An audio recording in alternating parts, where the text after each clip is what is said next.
Mahigit 2 linggo bago ang pasukan, kumustahin natin ang bentahan ng school supplies at uniform sa Batangas. At yan ang unang balita live ni Denise Abante, GMA Regional TV. Denise? Ivan, tumaas man ang presyo ng ilang school uniform sa ilang mga tindahan dito sa Batangas City, lumakas pa rin ang bentahan nito ayon sa ilang mga nagtitinda. Blouse para sa school uniform ng kanyang apo ang hinahanap ni Aling Lucena. 4 sana ang balak niyang bilhin pero matapos makapamili at makipagtawaran, isa lang muna ang kanyang binili. Susubukan daw muna niya kung magkakasya sa kanyang apo bago bumili ulit ng iba. Ngayon po ay maluwag pa, kaya ngayon po ako bumili ng uniform. Dahil pagka isang kung kailang pasukan, ay di madami pong mamimili. Ayon sa ilang mga tindera, tumaas ng 5 piso ang presyo ng mga ready-made school uniform kumpara noong nakaraang taon.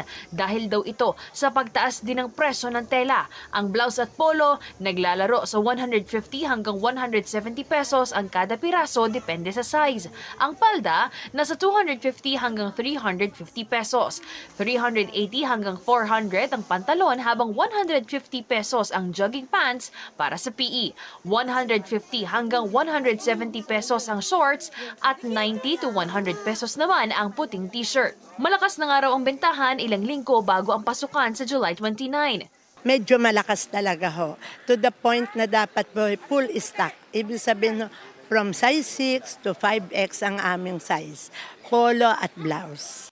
Sa mga maluwag ang budget at nais makasiguro na sakto ang isusuot na uniforme, maaaring magpatahi kung saan nasa 700 hanggang 1,300 pesos ang kada set, depende sa klase ng tela. Sa Lipa City, bulto-bulto na ang mga display ng mga gamit pang-eskwela sa ilang mga tindahan. May old stocks pang mabibili kaya mas mura pa ang mga ito. Pero karamihan, new items na mula sa Maynila. Mas maaga na ring namili ang ilan. Para po hindi po magsabay po sa siksikan po sa pamimili. Tapos wala na po masyadong mapagpilian. Kahit ang taas ipiso, at least malaki pa rin yun kung medyo marami pa ang bibilihin mo. Malaki pa rin ang masisig. Batay sa price monitoring ng DTI sa ilang tindahan sa Calabarzon, nasa 15 pesos hanggang 45 pesos ang presyo ng notebook, depende sa klase. 12 pesos to 44 pesos sa pad paper. Ang lapis, 10.50 pesos ang isa hanggang 32 pesos.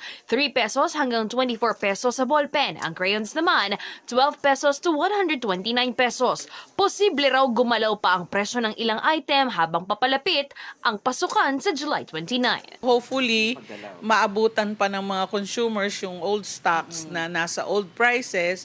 So, samantalahin na lang nila na kung meron rin lang budget na, they can already buy.